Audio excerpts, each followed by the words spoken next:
Hello guys, welcome to my channel. आज की इस कहानी का नाम है एक दर्द अपना सा। ऑथर संजना किरोड़ीवाल। अश्वनी, तुम्हारा ट्रांसफर हो गया है तमिलनाडु में, बॉस ने लगभग आदेश देते हुए कड़े शब्दों से कहा और मेरे हाथ में एक लिफाफा पकड़ा कर चले गए। मैं मुंह लटकाए अपने चेयर पर बैठ गया। मैंने बैग उठाया और ऑफिस से बाहर आ गया। 6 महीने में ये मेरा तीसरा ट्रांसफर था, पर तमिलनाडु का मैंने सोचा नहीं था। अभी मैं दिल्ली में रहकर एक प्राइवेट कंपनी में काम कर रहा था। घर आकर मम्मी पापा को फोन करके बताया और अपना बैग पैक करने लगा। आज शाम को ही तमिलनाडु के लिए निकलना था। स्टेशन आकर गाड़ी के बारे में पता किया। गाड़ी आने में अभी 1 घंटे की देर थी। वेटिंग रूम में बैठकर मैं इंतजार करने लगा। मेरे अलावा वहाँ और भी लोग मौजूद थे, सब अपनी धुन में मस्त। बैग से लिफाफा निकालकर खोलकर देखने लगा। नया ऑफिस तमिलनाडु के नीलगिरी जिले के ऊटी शहर में था। ऊटी नाम पढ़ते ही मेरे दिमाग में सबसे पहले हरियाली और पहाड़ों का ख्याल आया। मेरे चेहरे पर एक मुस्कुराहट आ गई। अब मुझे अपने ट्रांसफर का जरा भी अफसोस नहीं था। अब मैं अपनी किताब वहाँ आराम से लिख पाऊंगा। वहाँ डिस्टर्ब करने वाला भी कोई नहीं होगा। वैसे भी पहाड़ और हरियाली एक लेखक की पहली पसंद होती है। एक नया उपन्यास लिखने के लिए भला इससे खूबसूरत जगह और क्या होगी। मैं अपने ही ख्यालों में डूबा था कि तभी ट्रेन के आने की घोषणा हुई। मैं वेटिंग रूम से बाहर आ गया, अपनी सीट ढूंढने लगा। आज भीड़ बहुत थी। गर्मी के कारण चिपचिपाहट भी महसूस हो रही थी। खैर, अपनी सीट देखकर मैं वहां बैठ गया। उस बर्थ में मेरे साथ एक और फैमिली थी। सभी अच्छे घर से थे। खैर, मैंने बैग से एक किताब निकाली और पढ़ने में बिजी हो गया। ट्रेन चल पड़ी और उसी के साथ खिड़की से आती ठंडी हवा के झोंके ने मुझे राहत पहुंचाई। सामने बैठे महाशय ने मुझसे बात करने की कोशिश की, लेकिन कुछ औपचारिक बातों के बाद मैं फिर किताब पढ़ने में लग गया। किताब पढ़ते पढ़ते कब नींद आ गई पता ही नहीं चला। सुबह उन्हीं महाशय ने मुझे उठाते हुए चाय ऑफर की। वो इतने भी बुरे नहीं थे जितना पिछली रात मैं सोच रहा था। चाय पीकर मैंने उनसे धन्यवाद कहा और थोड़ी देर उनसे बात करने लगा। कुछ ही देर में वो मुझसे बहुत घुल मिल गए। मेरा स्टेशन आ चुका था। उन्हें अलविदा कहकर मैं ट्रेन से उतर गया। फ्रेश होकर मैं फिर ट्रेन का इंतजार करने लगा। लगभग 2 दिन बाद मैं ऊटी पहुंचा। ऊटी में पापा के दोस्त माथुर अंकल का घर था। वो अपनी पत्नी के साथ वहीं कई सालों से रह रहे थे। 2 लड़के थे और दोनों ही अपनी अपनी फैमिली के साथ विदेश में शिफ्ट हो गए थे, पर माथुर अंकल और आंटी उनके साथ नहीं गए। उसकी वजह थी ये शहर। दरअसल इस शहर में अंकल पहली बार आंटी से मिले थे और शादी के बाद से यहीं रहने लगे। छुट्टी में अक्सर वो दोनों हमारे घर आया करते थे। पापा के दिए पते के हिसाब से मुझे घर ढूंढने में ज्यादा परेशानी नहीं हुई। घर पहुंचकर मैंने जैसे ही दरवाजा खटखटाया, सामने माथुर अंकल और रेखा आंटी खड़े थे। उन्होंने मुस्कुराते हुए कहा, अंदर आओ बेटा। अंदर आकर मैंने उनके पैर छुए और बैग साइड में रख दिया। मुझे बैठने को कहकर आंटी अंदर चली गई। माथुर अंकल, आपके पापा ने हमें पहले ही आपके आने की जानकारी दे दी थी। उस हिसाब से हमने ऊपर का कमरा आपके लिए तैयार करवा दिया है। आने में कोई परेशानी तो नहीं हुई आपको? जी नहीं अंकल। आप और आंटी कैसे हैं? पापा ने आपको और आंटी को इस दिवाली घर बुलवाया है। माथुर अंकल, मैं और रेखा ठीक है बेटा। हमारा भी उनसे मिलने का बहुत मन है, लेकिन घर की जिम्मेदारियों से बाहर निकल ही नहीं पाते।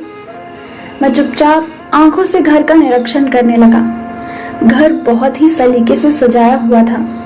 घर के बाहर एक छोटा सा गार्डन बना हुआ था, जिसमें अंकल ने बहुत से पौधे लगा रखे थे। घर में एक सुकून सा महसूस हो रहा था। तभी आंटी चाय की ट्रे लिए आकर हमारे पास बैठ गई और चाय पीते हुए मुझसे बात करने लगी। मैंने अपने साथ लाए तोहफे उन्हें लिए तो वो बहुत खुश हो गई। कुछ देर बाद माथुर अंकल ने कहा, बेटा आप थक गए होंगे, ऊपर अपने कमरे में जाकर नहा लीजिए। उसके बाद नीचे आ जाइएगा। आपके खाने पीने का सारा बंदोबस्त यही है। किसी भी चीज की जरूरत हो तो निसंकोच कह देना। थैंक यू अंकल, कहकर अपना बैग लेकर मैं ऊपर कमरे में आ गया। कमरा बहुत खूबसूरत था। रूम में एक बड़ी सी खिड़की थी जिस पर हल्के नीले रंग के पर्दे लगे थे। साथ ही एक बालकनी थी जिसमें बहुत सारे फूलों के गमले लगे थे। मैंने बैग रखा और कपड़े लेकर नहाने चला गया। नहाने के बाद बहुत अच्छा महसूस हो रहा था। कुछ देर लेटने के बाद आंटी आई और खाना खाने के लिए नीचे आने को कहकर चली गई। नीचे आया तो खाने की खुशबू से पूरा घर महक रहा था। आंटी ने मुझे बहुत प्यार से खाना खिलाया। मैंने भी उनके खाने की बहुत तारीफ की और फिर ऊपर कमरे में आ गया। घड़ी में देखा दोपहर के 3 बज रहे थे। मैं बिस्तर पर लेट गया। सफर की थकान की वजह से मुझे नींद आ गई। मैं देर तक सोता रहा। रात का खाना मैंने अपने कमरे में ही खाया और वापस लेट गया। तभी आंटी पानी की बोतल और कंबल लिए मेरे रूम में आई। पानी की बोतल टेबल पर रखी और कंबल मुझे पकड़ाते हुए कहा, यहाँ रात में ठंड अक्सर बढ़ जाती है। थैंक यू आंटी, कहकर मैं उनकी तरफ मुस्कुरा दिया। उनमें मुझे अपनी माँ नजर आ रही थी। वो भी मेरा ऐसा ही ख्याल रखती हैं जब मैं उनके पास होता हूँ। गुड नाइट बेटा, कहकर वो कमरे से बाहर चली गई और जाते जाते मेरे कमरे का दरवाजा बंद कर दिया। नींद ने फिर मुझे अपने आगोश में ले लिया। ठंडी हवा के झोंके से मुझे गहरी नींद आ गई। लगभग आधी रात के आसपास मैंने पियानो की आवाज सुनी। मैंने नींद में वहम समझकर उसे नजरअंदाज कर दिया और फिर सो गया। धीरे धीरे वो आवाज तेज होती गई और मेरी नींद खुल गई। घड़ी में देखा तो रात के 2 बज रहे थे। वो धुन बहुत दर्द भरी थी। मैं बिस्तर से उठकर बाहर बालकनी में आ गया। माथुर अंकल के घर के ठीक सामने सड़क के उस पार एक बहुत आलीशान घर था। घर की ऊपर मंजिल के एक कमरे की लाइट अभी भी चालू थी और उसी कमरे से पियानो की आवाज भी आ रही थी। उस कमरे की खिड़की आधी खुली थी जो कि बिल्कुल मेरी खिड़की के ठीक सामने थी। मैंने जैसे ही उस तरफ देखा तो लड़की मेरी तरफ पीठ किए पियानो बजा रही थी। मैंने बहुत कोशिश की पर मैं उसका चेहरा नहीं देख पाया। वो धुन इतनी दर्द भरी थी कि किसी का भी दिल चीर के रख दे। मैं अपनी आंखें बंद किए उस धुन में खोता चला गया। अचानक वो धुन बंद हो गई। मैंने जैसे ही खिड़की की तरफ देखा, किसी ने तेजी से खिड़की बंद कर दी। कमरे की लाइट अभी भी वैसे ही जल रही थी। अचानक उस कमरे से दर्द भरी चीखें सुनाई देने लगी। मैंने हाथों से अपने दोनों कान बंद कर लिए पर वो चीखें अभी भी वैसी ही थी। सुनसान रास्ते पर मेरे अलावा वहां कोई नहीं था जो उन चीखों को सुन सके। मैं कमरे के अंदर आ गया। वो चीख अब भी जारी थी। मैंने टेबल पर रखी पानी की बोतल उठाई और एक सांस में उसे पी गया। मैं पसीने से भीग चुका था। मैंने ठंड में भी पंखा चालू कर दिया। कुछ देर बाद वो चीखें बंद हो गई और सिसकियों में बदल गई।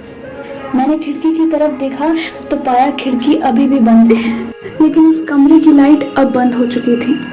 मेरा सर चकराने लगा। कुछ समझ नहीं आ रहा था। मैं बिस्तर पर लेट गया। नींद मेरी आंखों से कोसों दूर थी। बार बार जहन में अनगिनत सवाल आ रहे थे। आखिर कौन थी वो लड़की, वो धुन, वो चीख? आखिर क्या रहस्य था इन सबका? कुछ समझ नहीं आ रहा था। इतना तो मैं जान चुका था कि वो चीख किसी लड़की की थी। ऐसी चीख जो किसी दर्द में तड़प कर बाहर आती है, लेकिन उसका रहस्य मेरे सामने एक राज बन चुका था। मैं भूत प्रेत में विश्वास नहीं रखता था और वो चीख डरावनी न होकर दर्द भरी थी। इसके आगे की कहानी सुनने के लिए हमारे चैनल को सब्सक्राइब कर दीजिए और बेल आइकन को प्रेस कर दीजिए, जिससे हमारी हर वीडियो की नोटिफिकेशन आप तक पहुंच जाए।